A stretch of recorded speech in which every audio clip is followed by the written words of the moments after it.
Hey guys, this is Mike and Meka with the Black Sheep Podcast. A lot of you guys have asked how you can support the show. A good way to do that is to click the Patreon link down below. We want to keep bringing you quality conversations and a quality product. You all see everything that happens in front of the camera. What you don't see is everything that goes on behind the scenes to make this happen. So like Mike said, click the Patreon link down below. And again, tell your friends, follow, subscribe, share, and we'll see you guys next time. Peace.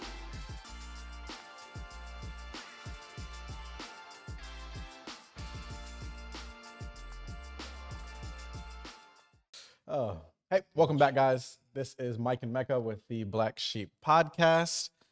I guess we'll clear it up very quickly. Yes, we're wearing matching outfits. There's the one thing that people are wondering. It's like, yo, Instantly. they call each other?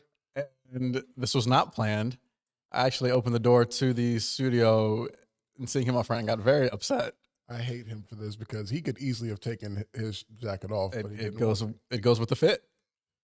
Bro, you wearing a sweatshirt. You could just wear a sweatshirt. It's 40 degrees outside, and I didn't want to go all black. I've got a short sleeve shirt. Right. All I'm saying is this does nothing for the stereotype that all dreadheads look like. It's not a stereotype that I thought you were going to go with.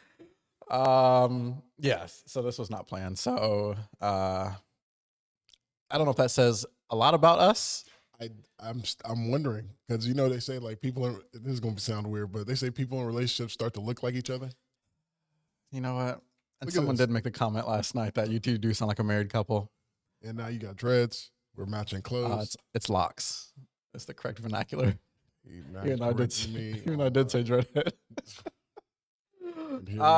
Man, so here we are. So yes, welcome back. Glad we got that out of the air, or out of the way. glad we pulled it out of there. Oh man, what's going on with you, Mike? What is going on with me? So we're just gonna get right into it. Just gonna talk relationally. Okay. Yeah, I mean, we had a pretty good convo going at the bar last night with a couple of friends. It was all about relationships, and we'll just continue that conversation here. Unless, are you too afraid to? Am I afraid to? Bro, come on, man. Let's do it. All right, fine. I just got dumped. Damn. After it was like a 3-month relationship, but as you get older, in our senior level of Okay, for our listeners, was it dumped or did you guys just decide to split? I mean, I didn't want to split up. Okay. It was dumped was like a capital D dump. Yeah, I know. I had to exaggerate for the viewers. No, I mean, she needed to end things just because there wasn't enough time for her. She didn't have enough time to focus and invest in the relationship, emotionally or I guess practically. She lived across the country. I don't want to give away too many details about who she is, but yeah, I mean, like a 3-month relationship, but so 3 months, I mean, it doesn't seem like super long, but at the same time, I don't really like date or get in relationships with just anyone and everyone. So if I'm like dating somebody for 3 months, or if I'm actually dating you at all, it's because I genuinely see that there could be potential there for like a long-term relationship, What'd you do wrong? What did I do wrong? Because that does, in every breakup, in every relationship, both sides do play a part. Like, right. And we always hear about like, oh, they did this. Yeah, or that, no, sure. So I want to know what you did wrong. Yeah. Well, at the beginning, I was told or made aware that when I say move too fast, again, we're on opposite sides of the country, so it's not like move too fast physically, but I think like I emotionally was like in it quicker than she was. I'm just an emotional person. Like I love rom-coms. Okay. Hitch, one of the best movies of all time. The Notebook, another one of the best movies of all time. Like I love. Are you pitching to the audience right now? I am right now. Ladies, he's single. Yeah, and so emotionally, like I typically like wear my heart on my sleeve kind of guy. And so again, like I don't date just anyone. So if I'm like investing in you, I'm like, okay, it's because I've already like done the homework and thinking like is this person worth investing in? And so there were a couple times at the beginning where, I wasn't ready for this question actually, but where I was told like, hey, you're probably like, I think you're a little bit further along than me. And like, it's kind of tough to hear, and it's even like humbling to say right now, But you but know like, what? it is what it is. Yeah, I don't think that's a problem. I think that, And it wasn't. No, I just, I made me realize that um the person I am, how emotional I am like in relationships and stuff, and that I need to give there's great like I need to give grace to the other side. And you good. You're a Ferrari. You're a sports car. Move fast. Vroom, vroom. And she's a buggy, push like, hey, that's not your fault. That's not your fault. So yeah, I mean that was a something I was made aware of. But I mean, other than that, I mean, I got told I actually went and I was actually in New York less than a month ago. Giving away too many details? No, because okay, New York's a big city. Could be anybody.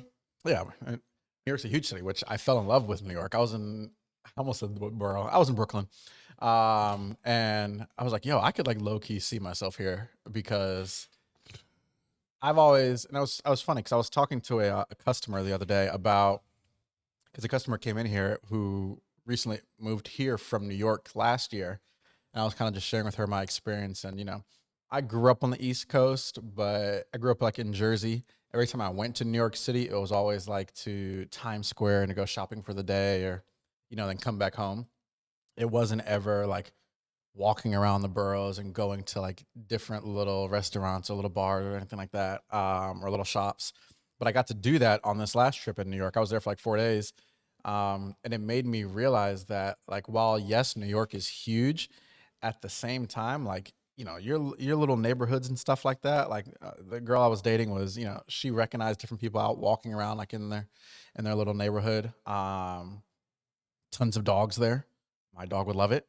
But it made me realize that like, oh, New York is not like what my idea of New York has been skewed a lot by like news and media over the last like 2 decades. Oh yeah, did you think New York is like a dangerous city? I did before I went. I asked her because I think she mentioned that she left her windows open while sleeping. And granted, she was like 2 or 3 stories up, and I was just like, what?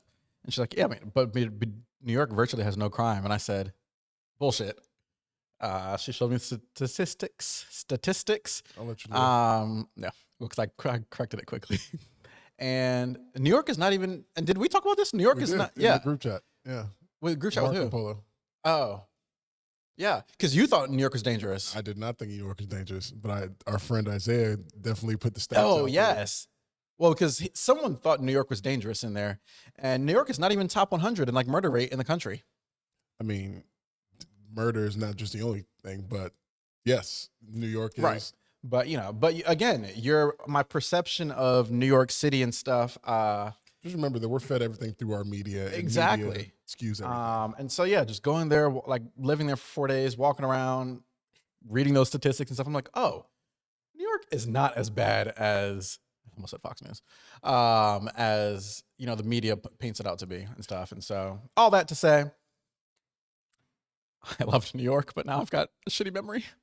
No, go create some new memories. Yeah, in New York. it was great. And I don't, even like getting, I guess technically broken up with, I think the younger me would have probably held some resentment towards that person or, bitterness. But, now, as you're older and you just realize, I mean, it's really just a kind of a case of timing being bad and maybe just not everybody is, you're somebody. Right. Exactly. So like we tried, things were good. You know what that reminds me of? That reminds me of the saying in Daring Greatly. Let me read this. Daring Greatly.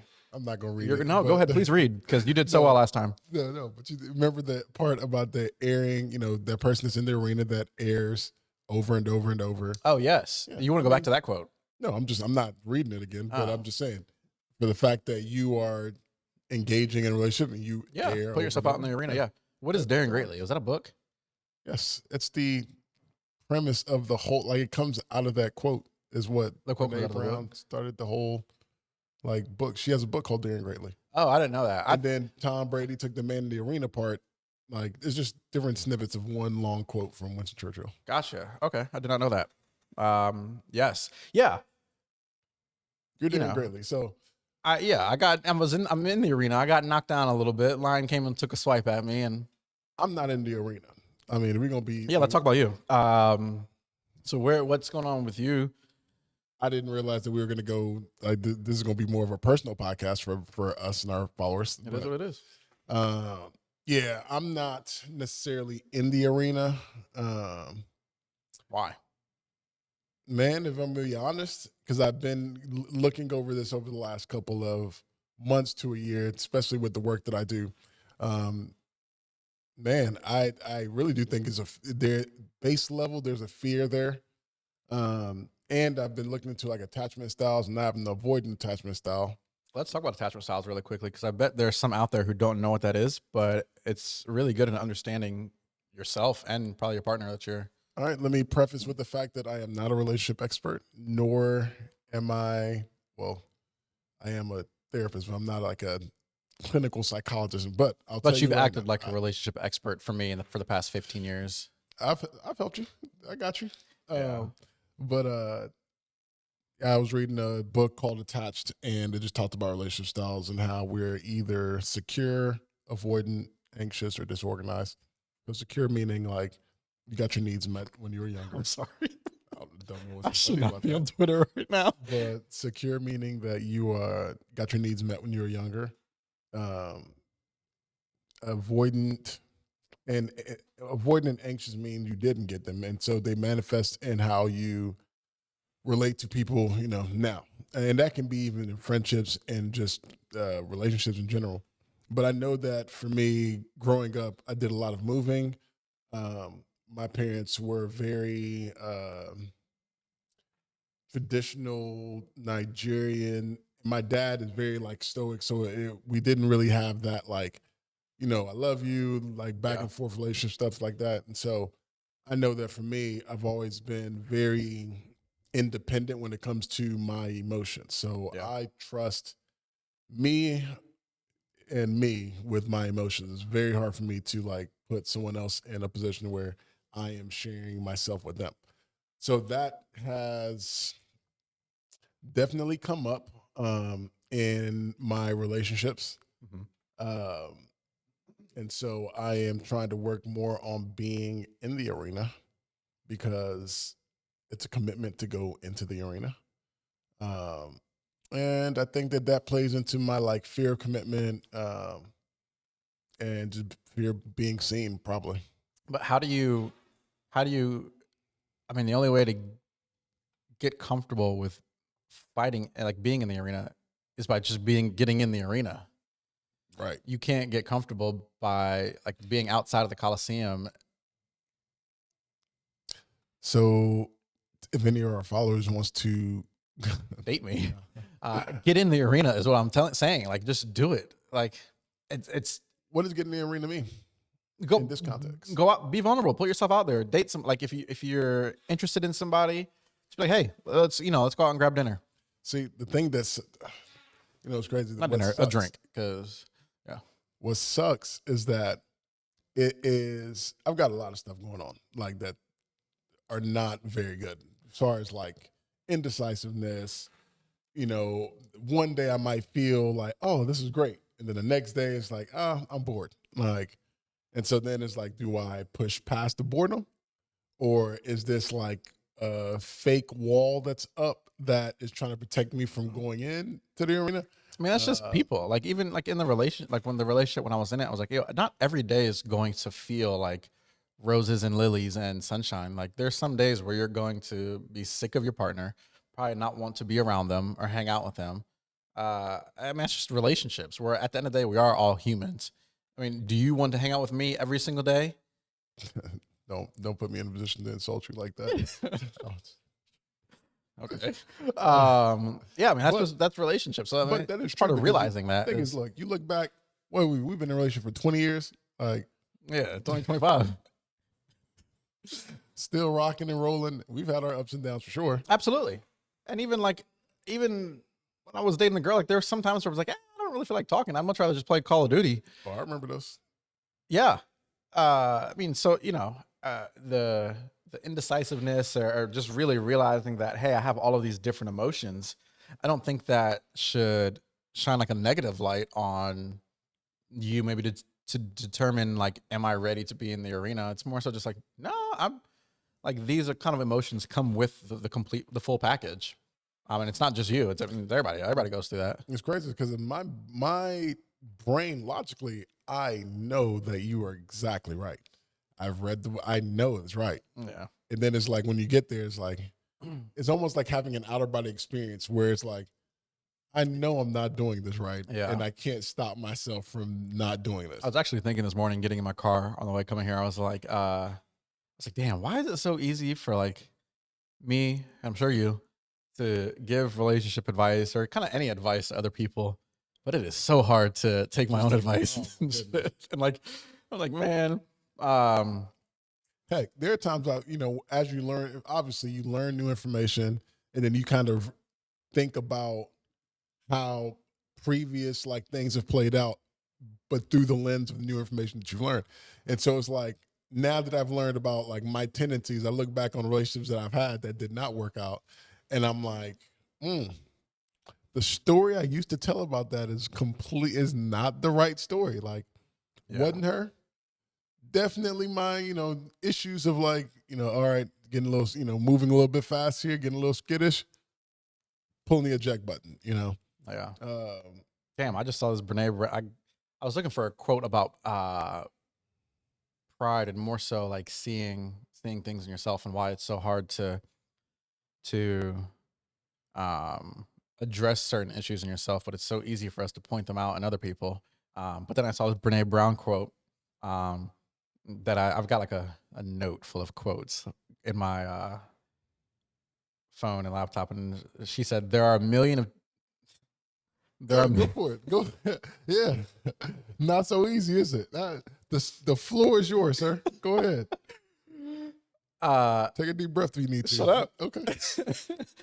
There are millions of cheap seats in the world today filled with people who will never once step foot in the arena and put themselves out there, but they will make it their full-time job to hurl criticism and judgment towards those who are." Brene Brown. I got through. And yeah, it's just, it's not many people are willing to put themselves in the arena.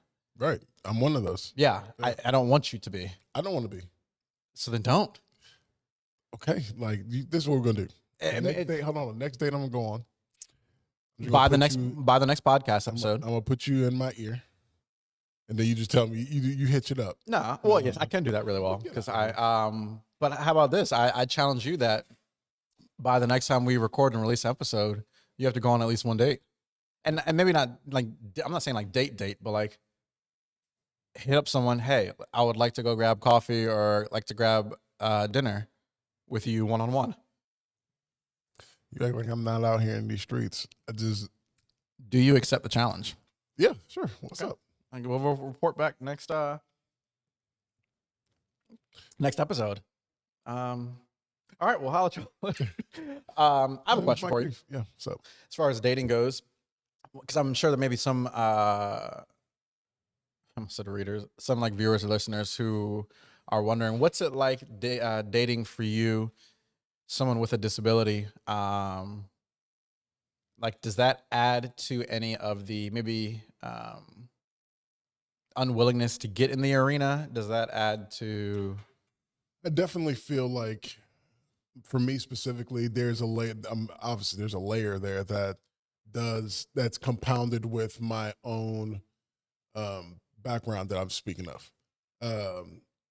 Again, everything at this base level is going to come down to some kind of fear. Like, again, fear of commitment, fear of being seen, and then with having an injury or disability or whatnot, for me specifically, there's that fear of not being accepted. Mm-hmm. And so, yes, I'm sure I'm I'm not gonna pinpoint it all the way down, but I know that that's there. I also know that it's not rational because for my whole life, the reason why I am who I am is because I've not let being in a chair skew my view of myself in all these other arenas, and when I have had different barriers, I've just chosen to hurdle them, Yeah. look past them, and not look past them, but work through them. Um, and the same is in this arena. I mean, there was a girl that I dated a few years ago, and it was interesting. It was like she was the first person I dated after my injury. It was 5 years after my injury. And I remember, within those 5 years, I'm thinking to myself, like, man, I'm not gonna, when I find someone, I'm not gonna let disability be a thing. And it's crazy because we got together. It really wasn't the thing, but it was like, oh, I got to deal with the personality differences, again, the day-to-day stuff that we were talking about. I was like, disability wasn't the issue. And I surely didn't want to make it an issue. I didn't want to create a problem that wasn't a problem. Right. But, it's the baggage that I have. And it's crazy because, we all carry our own level of baggage. And it is unfair for us to assume that a person that is choosing to do life with us can't, carry the baggage that we perceive as too heavy.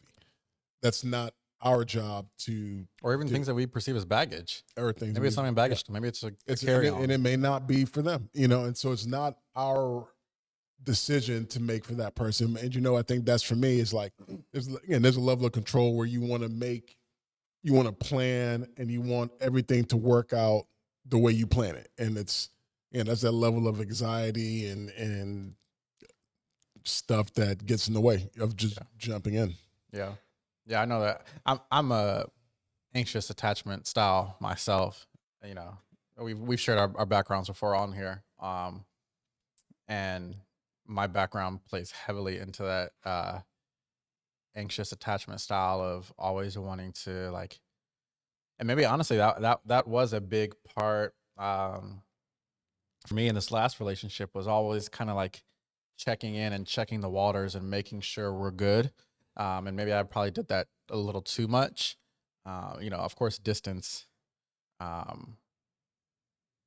amplifies kind of that desire and need to always kind of check in. But yeah, for me, part of my anxious attachment style is always needing to check in, hey, is there anything you're feeling about us that I don't know that you want to talk about, or any baggage that I've brought in that you are holding that you need me to want to discuss. And yes, I've seen that play out. I know that about myself for sure. I am not through. I have not mastered that. But you know what? I mean, is it something that's a part of you. I mean, that, I don't know. Yeah, but I don't know if we should just be willing to, if we just throw our hands up and say, this is a part of me. I'm never going to, I think it's something that definitely I can and should be worked on. I mean, I worked on it even in that 3-month period of our relationship, in the sense of I was kind of told that at the beginning, and I feel like by the end of it, I did a better job of just, number one, I mean, because that anxious attachment is, I feel like, more of a branch of a bigger trust root, or a bigger trust branch. Trust is a bigger branch, and the anxiousness and always kind of checking in is a branch that stems from that. And so for me, I realized it's more of a trust thing of okay, I have to, in a relationship, I have to choose to trust this other person and trust that things are okay until they say otherwise. You should read the book Attached, that because it's, I don't know how to tell, it's written from a perspective. It's written not to change you, but to just make you aware of Attached attached. by who? I don't remember the authors, but that was is all about the attachment styles. No. Well, I'm currently reading Brene Brown just came out with a new book called Atlas of the Heart, where it kind of discusses all of the human emotions and how it plays out into vulnerability and connection between humans and stuff. Because obviously I'm doing something wrong if I can't keep a girlfriend for more than a few months.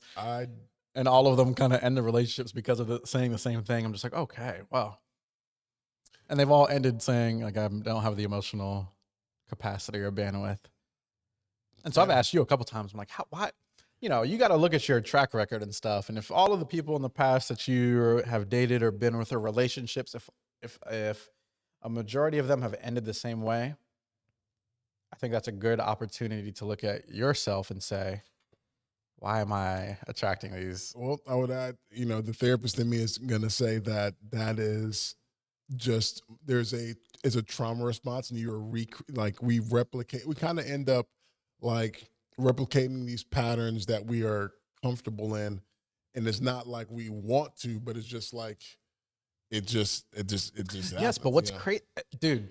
And I've told you, therapy, you got to go back in. There's a wound that has to be healed so that you don't keep doing it. I've told you this off camera though, that all of my relationships, when they start off, there is no hint, there is no scent of emotional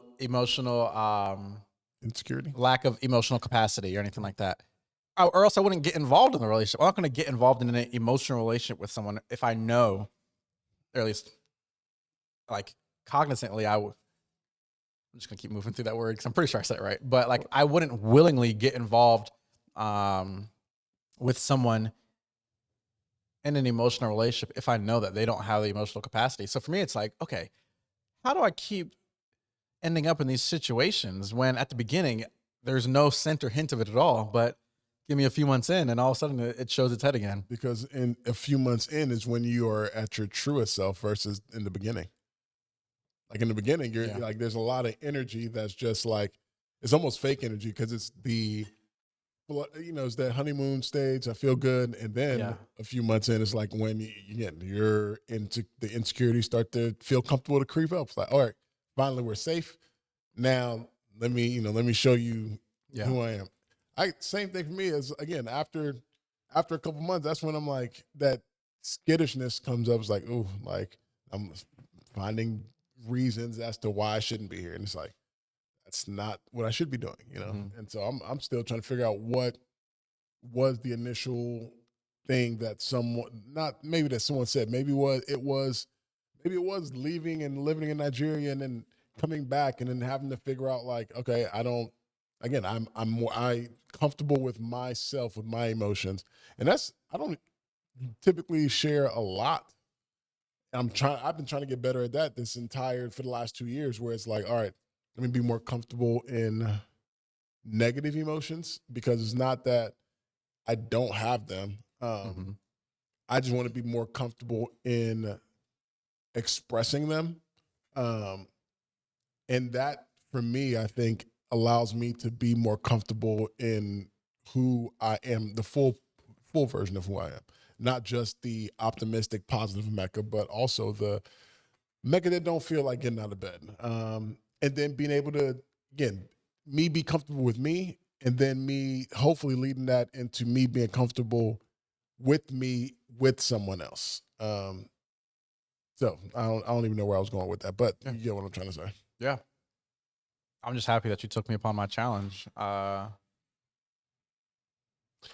So how we got here is because we were all weekend. Like I said, we were all out last night, and we were just talking through some of these our dating experiences or whatnot. We had an idea. We have a friend that we also want to pull in here, that we have an idea to kind of just chronicle our experiences. Just me being a person with a disability, I won't say Mike being dumb as shit, but that's what I said last night. I was like, "What's my hang up? I'm just dumb as shit." And our other friend, but just, are we gonna talk about that? No. I'm just teasing the fact that we had a discussion of maybe doing like a more episodes on that. Maybe writer. What do you call that? Writing like a story column type column. Thing? Yeah, column. Yeah, we had a friend last night. It was one of my coworkers. I was a lady's perspective. We were kind of all just talking about our dating experience, especially being, black guys in Oklahoma. The third person was a black guy who was gay. And so like just the different dynamics of, you know, being black and dating in Oklahoma, being black and with a disability and dating in Oklahoma, and being black and dumb as shit in dumb as shit in Oklahoma. Wow, that is a really cool. What is that? Holy crap. Gosh, Mike just had squirrel brain for a second. I did, well, because look at that thing, dude. Like drawing it, it's like one of those little Etch-a-Sketch type things. The people are not going to know what we're looking at. No, but it's an Etch-a-Sketch. For our listeners, It's been 25 years since I've seen an Etch-a-Sketch. So I apologize for this. I'm sorry.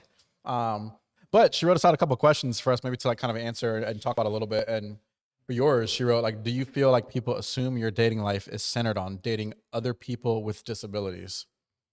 Not necessarily, because I mean, like I said, Or do you feel like, maybe here's a thought from a lady's perspective. Do you think that when a lady sees you and goes to, like, in her mind, it's like, okay, if I date Meka, then that automatically means like I've got to consider being his caretaker as well. I'm sure that there's a level of that at some point. Yeah. Because I would be naive, and anyone that looks and just like, oh, there's absolutely no barrier to dating because of your chair. Let's stop. Let's not be naive, because I guarantee that if I put up, let's go dating profile on whatever it's a dating app, I can put up pictures of myself prior to injury and now, and then let's see how many hits get what. And that's fine. I mean, again, I'm not naive. That don't faze me or anything like that. But also, again, who I am isn't solely based on my chair. And so, yeah, facts. Can you have sex? Yeah. Yes. I bet there's probably some out there who was that your question? No. Why would you? I mean, I'm asking questions that I know that the audience / maybe ladies out there, viewers listening, who are like, yo, I would consider it, but these are questions that I have. People who are probably too afraid to ask you these. I'm asking it for them. Oh, thanks. Okay. Yes. You're looking out for them. Looking out for ladies. Looking out for you. Oh, thanks. Bros. Just answer the question. Go on. I did. You don't want to elaborate? What do you want me to elaborate on? You're right. I don't know, man. Again, Okay. I don't know how deep we supposed to get in this podcast. That was supposed to be. Look, man, this is us. We black sheep. But I was going to say about being in trans, I feel like I have other hangups that are my issues versus a physical hangup. Yeah. So, like, again, other stuff that keeps me from engaging in the arena that I'm going to work through. Yeah. Okay. Was that it? I mean, that was the questions I had. I don't know if I have any questions for you, because I wasn't sure we were supposed to be doing a deep dive into. It's all right. She had the question for me was, and it's kind of a question for both of us. I'm not really dumb as shit, y'all. But my question was more, does your hyper-religious background have any lingering impact on your dating style? I more so I wasn't ever super hyper-religious. Bullshit. No, I wasn't. Because again, part of our black sheep experience was being in we were in a super religious cult and circumstance, like we were in the machine of like hyper religion, but we were all in a hyper religious environment. That's what the word I was looking for, was environment, but cult works. But we were still kind of like the black sheep in the sense of, doesn't matter. We were there's a reason why we were involved in a hyper religious environment that has its impact. Same. I'm not saying it doesn't impact me or anything like that, or hasn't impacted me, or that, like, yes, we're in that environment, but let's not, like, we're going to acknowledge the fact that we didn't mesh completely in that environment. We had our experiences and different things that we were still, what? Did it have an impact? Yeah. Like what? What? Read the question again. Does your hyper-religious background have any lingering impact on your dating style? Lingering, dating style. I don't really have a style. And I mean, honestly, that is probably a product of the even like the Christianese views on dating, in the sense of, shit, I probably don't have a dating style because, when you're super deep in like that church culture, dating is almost seen as like taboo, right? Yeah. You're not supposed to date. You're supposed to court, and you're not supposed to date around. And that's not wrong either. I think it stunts the growth of us as individuals. When you're told like not to date around. I mean, because dating in and of itself is not bad, but the church gives it such a bad rap, which then causes it to be. It's like when you're told not to do something, and wait, hold on, I had it. It's here in my brain. Something is not inherently bad by itself, right?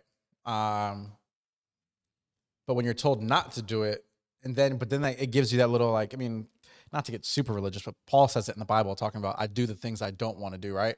When you're told not to do something, you want to go ahead and do it, and then it becomes kind of, golly, I feel like I'm like right kind of there. I'm there with you because I know what you're trying to say. Yeah. It's like, because now you've made it somewhat taboo. Now I'm enticed by it.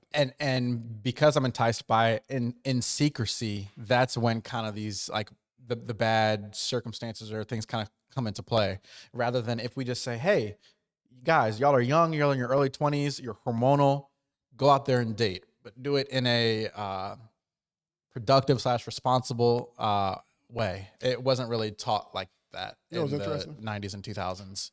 I was scrolling on TikTok and literally just saw a video of like one of the pastors here in town talking about dating.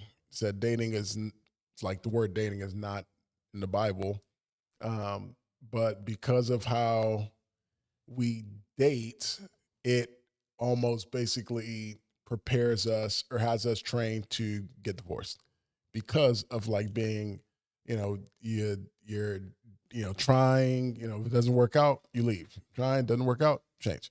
And then now that's why for him, that's what he was saying. It's like you look at, marriages and, once things start getting hard, people's first thing is like, all right, let me get out of it, because they've been trained to do that. Now, again, what are your thoughts on that? I mean, I'm not gonna really co-sign. I can see that perspective from the church, but yeah, I'm with you. I think marriage is more of a commitment, and once you commit to something, then that option kind of goes out the window. Granted, wild circumstances, but circumstances dictate that. But yes, I just think that it's funny that we're having this conversation. I just saw that this morning. Back to what you pastor were was saying it? as far as check it. It's probably Mike Todd relationship goals. I am not putting names out there. No, I mean Mike talks about good things like relationship goals. What's crazy is someone left me a YouTube comment yesterday. I was at work and I saw a YouTube comment. It was on a Logan Paul video. I had commented something because somebody said a good thing about relationships on a Logan Paul vlog episode. He was talking about like relationships allow you to, like when you're in a relationship with somebody, it allows you essentially like looking in the mirror and like all of your, reveals all your insecurities, Absolutely. right? I was like, wow, that's actually a good word. And I got ripped in the comments. Number one, talking about like, who the F thinks Logan Paul gives good words? I'm like, y'all, can we not just acknowledge like that's a great point? And then someone left me a comment yesterday talking about he actually just bit this off of Mike Todd from Relationship Goals. You should go watch it. And I had to do a little bit of flex and be like, well, first of all, guy. But that's true because my counselor, she basically says the same things. Like how you can't, and it's about getting in the arena again. It's like you can only do so much self-work without like being engaged in relationships. Without being in the arena. Relationships are what teach us about ourselves. Absolutely. And so that's where I think the church. We're good. That's where I think the church, has missed the mark in the past when it comes to, there's only so much, like you said, preparation you can do without actually getting in the arena, right? Like there's only so much practice you can do before you actually play in a game, and you get in game time situations and realize, number one, this is how this is how I respond in games, or when times get tough, like how am I going to respond in a game? You don't know that until you actually play in a game. But for so long, I feel like in the church, it was kind of told, no, you only get one game, and that's when you're married, and that's the only game you ever should play in a sense. Yeah, no, I mean, I'm just thinking about the fact that there are a lot of people that, again, their first relationship was their last, and they've been unhappy ever Last or since. only? Only, Wow. whatever. But just growing up, it's like, all right, gonna get married young, gonna be in this thing forever, and then they kind of grow differently. And then Yeah. anyway, I've got kids that I talk to that. I mean, were yeah, like we that. both do. We have kids that we've like mentored and man, some of our students and stuff, I knew them when they were 12, 13 years old. They got married when they were 21, kind of like first serious relationship, and they're divorced by 23, 24. And, it's heartbreaking to see because, I mean, we both know, well, granted me more than you, like know what divorce kind of does to people, having two parents, who weren't together and stuff, but like divorce is awful. And so that's why I feel like there should be a bigger emphasis on, and of course this, I'm just more talking about just like the church culture and stuff like that in Christianity. There needs to be a bigger emphasis um, on the dating, I'm gonna say dating scene, but that's not really quite the word I'm looking for, but the dating stage of life and how to do that properly so that, because all the pressure the church puts on us is, like I said, you get kind of one shot. For the most part, the one person you date, you better be. It's not even dating; it's courting them, and then y'all better get married. Got a question. Do you have church hurt? Yeah, we already talked about that. Okay. That was episode 2. Okay. So note, like, do you recognize how effortlessly, like, I can bring it up. right? Yeah. So that's kind of touching on what I was saying earlier, as far as like when we have different wounds, it's effortless how they come up, like, and replay themselves in the way we act, the way we talk, the way we interact with another individual. And so I just thought that was interesting to think about, the fact that, again, that's kind of exactly what I'm talking about, as far as like deeper wounds that just come back up. They just manifest in our the way we talk and breathe. So Yeah. I'm trying to think why it is, why that like comes up so easily, and I don't know. Maybe it's probably because I did it wrong a lot in my early 20s when I was kind of in that in the church culture and stuff, like heavily, like 24/7. Okay. I screwed up a lot. So again, sorry, I didn't want to interrupt that. Go ahead. No, I'm not beyond like acknowledging that. Like I did not get it right a lot of times, and I hurt a lot of people and hurt myself. We're friends because you hurt somebody that I knew. Okay. I'm just saying that's the reason why we're friends, because you wrote about it. And so Yeah, Meka saw me hurt someone, goes, "Ooh, that's a great guy. I should be friends with him." I just felt it. I understood. I Yeah. understood. So yeah, I definitely want to like. I'm not saying any of this from a position of like being up on a pedestal and stuff and saying I'm above that, because He's not. He ain't shit. yeah, I'm not, and I wasn't shit in my past, and yeah, We are evolving individuals. We are all right, all a work in progress. yeah, I do think that on a lighter, more motivational thing, I think that again, we have different things that have broken us times and times again, and I think that as we move through life, we're all just kind of walking mosaics, and we're just trying to figure out how our broken pieces fit, and if someone is going to accept my broken pieces as they are. And the only way to know that is, to show that to someone. And so is getting in the I arena. get that. I know. Yeah. I can talk about it. Yeah, no, I'm saying I'll be about it. All right, good, because that's our homework. What's your homework going to be? I don't know. You didn't give me any, so I want you to not be dumb as shit, man. Read a book. Reading a book. Exactly. Just read the book. Just finish Yeah. reading the book. That's all I want you to In closing, what hill? I don't know if we've did it the last couple episodes. What hill are you willing to die on this week? do. The hill that I'm willing to die on this week is not being afraid to show myself. So I'm going to. What am I going to do? I'm going to pick someone today and be vulnerable. I'm going to tell someone that. I don't know what I want to tell someone. I'm gonna be vulnerable, but that's right. No, we need to solidify what exactly we mean by it. Okay. I am going to tell someone that I've got relationship hangups. Yeah, I'm just gonna put myself out there. Are we talking about a potential person like you want to date, or just? No, I'm just gonna. Because that's what I'm more so wanting. I need you to like share with somebody who there's a potential like. I need you to take someone out. Okay. We need to start like. I've got my. We can't keep being each other's plus ones for all these damn concerts and NBA games and crap like that. God, every time we get to go to somewhere, I'm like, I can't tell you all the amount of times I have bought tickets to either or gotten tickets to NBA games, concerts, stuff like that, in hopes that I'll either have a date or something like that. Day of, hey Mac, you want to go to this Thunder game? Hey Mac, you want to go to this Tori Kelly concert? Hey Mac, you want to go see Bruno Mars? Like, I'm tired, bro. yeah, we need to start doing, Dang, I wanted to talk about. I'm not going to talk about it, but I will just say that shout out to all of our friends that are married and in relationships. You guys inspire us regularly. Yeah, we want to be where y'all are at. Well, the ones in healthy. Actually, I don't know why I'm clarifying. Right, because I don't. I don't know any that aren't in a healthy marriage. Yes, no, y'all actually inspire us for sure, and yeah, we want what y'all have. I don't think we thought we'd be last. I didn't think I'd be last. Like all my boys, like who I did IMT with, I thought I'd be the first person. And here I am. I'm the last person by like 10 years.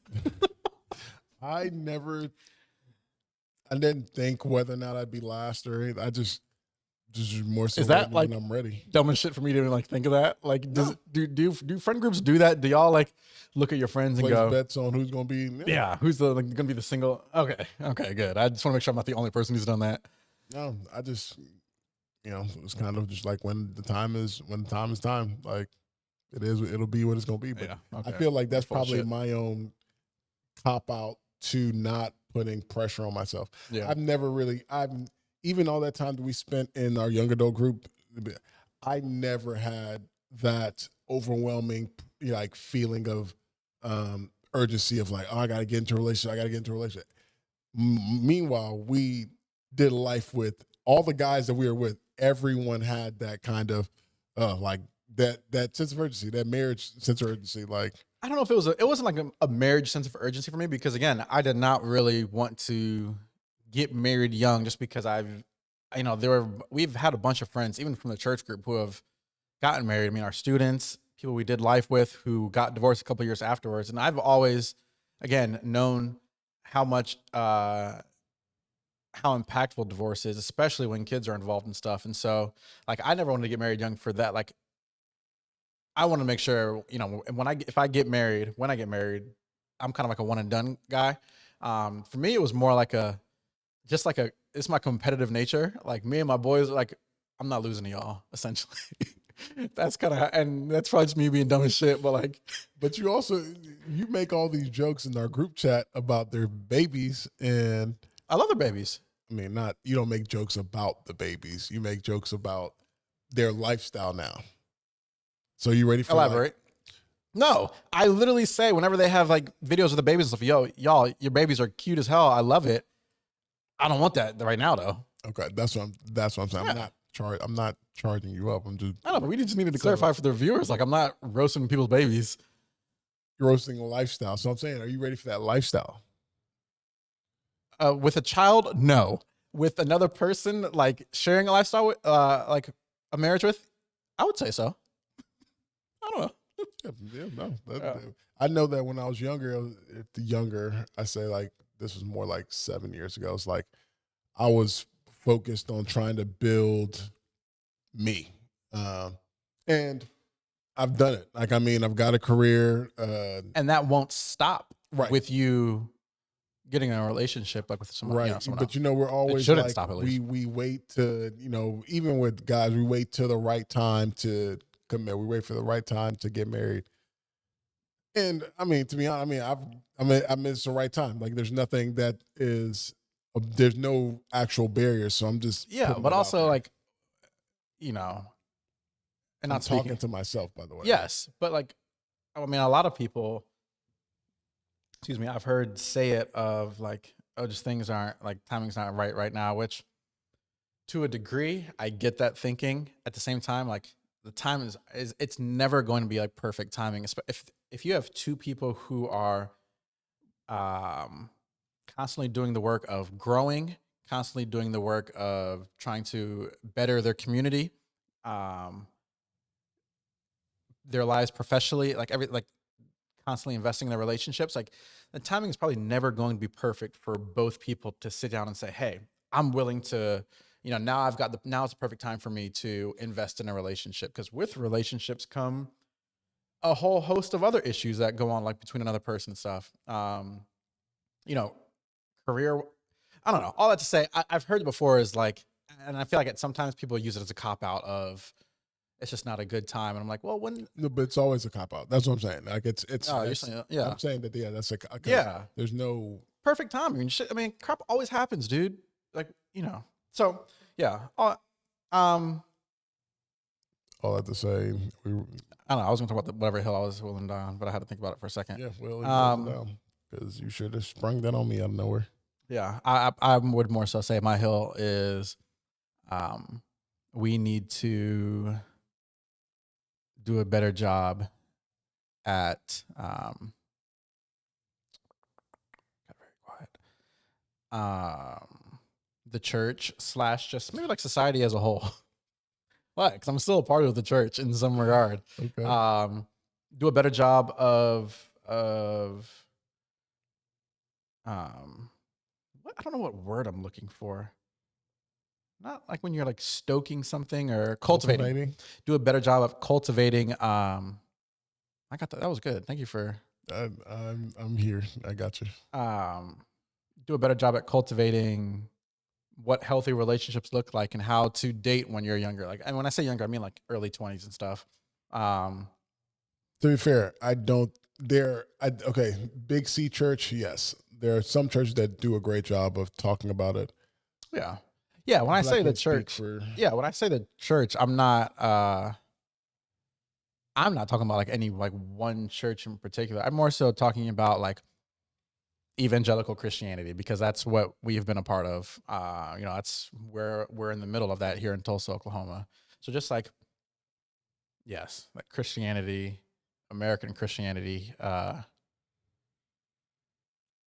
You about to say something? I was just waiting for you to be done. Yeah. Oh, just pointing out the fact that it's a trauma response to talk about the church. I mean, we talked about it at the beginning. We said we're probably going to be bringing up a lot of church hurt type stuff. We did not. Because we did not have a plan, but we're here. I mean, I'm just saying we're here. No, we absolutely talked about it in the earlier episodes, saying that that's going to be like a recurring theme. Yes. Yes. Okay. It's a theme because it's a lot of who we are. Earlier today, it's a lot of who we are. So, anyways. You got anything else? No, that's it. I'm excited for your homework. For the viewers, I'm sure they're excited as well.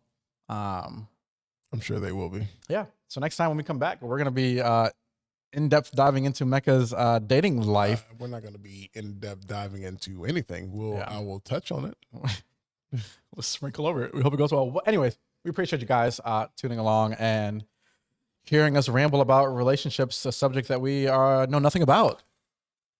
I hope this is a good episode for you guys to get to know us a little bit more, because that's how we just peeling back onion layers here and there. So yeah, we appreciate you guys. Be sure to give it a like and subscribe, and we'll holler at you guys next time. Peace. Later.